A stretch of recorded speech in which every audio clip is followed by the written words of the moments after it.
Good morning, it's May 11, 2006, and we are conducting this interview at Pontiac Township High School. Today we will be interviewing Wahls, born August 8, 1945. The people who are conducting this interview are myself, Sarah Amadon, Sam Shop, Laura Zordon, and Taylor Brinkman. Mr. Wahls served from August 1969 to August 1990 as a major in the Marine Corps. Alright, Mr. Wahls, were you drafted or did you enlist? I enlisted.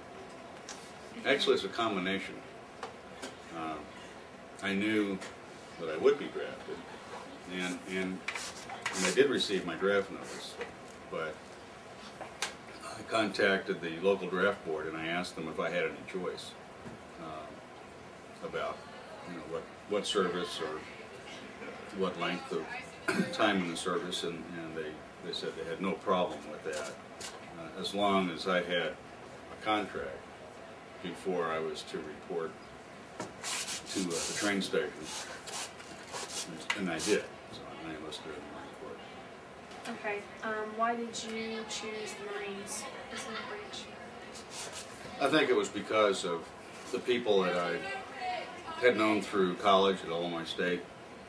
We had a lot of servicemen that fulfilled an enlistment contract, came back to ISU, primarily a teacher's college, and I had service members in class with me, and we got to know them, and I was just impressed by the maturity and the attitude of those who had been Marines. And I thought, as long as I have to serve my country in the military, then that's the type of organization I want to be with. So where were you living, on campus at the time? Yes, in the dormitories. Do you remember your first days in service, what they were like? I sure do. Yep.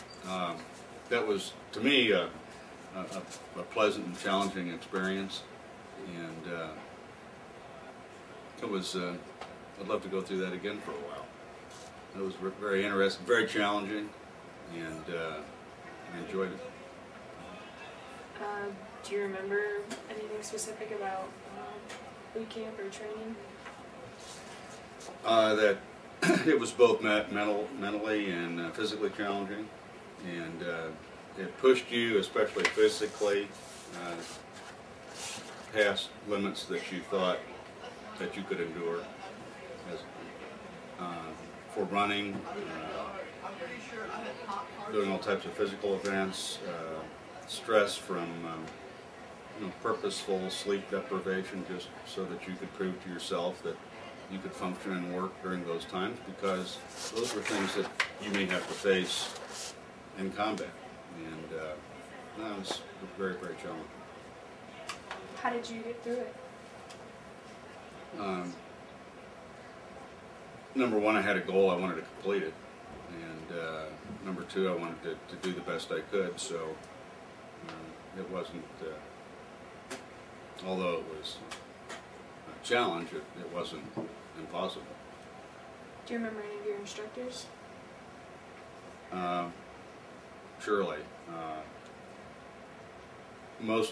Some of them who were our platoon leaders and our sergeant instructors, I remember, because you're spending a few months with them, and they're giving you most of the instruction, and so you get to know them well.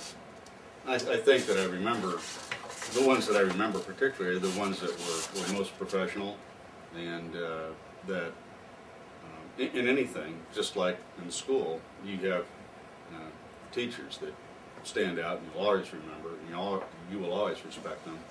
And we also have upperclassmen that we all kind of pick as mentors. Hey, when I get to be a senior, I want to be like that. I want to have that maturity, or that if you're an athlete, I want to be able to have that ability. You do the same thing in any profession. You're looking for mentors, and you're admiring the people who stand out because of their professionalism. Okay.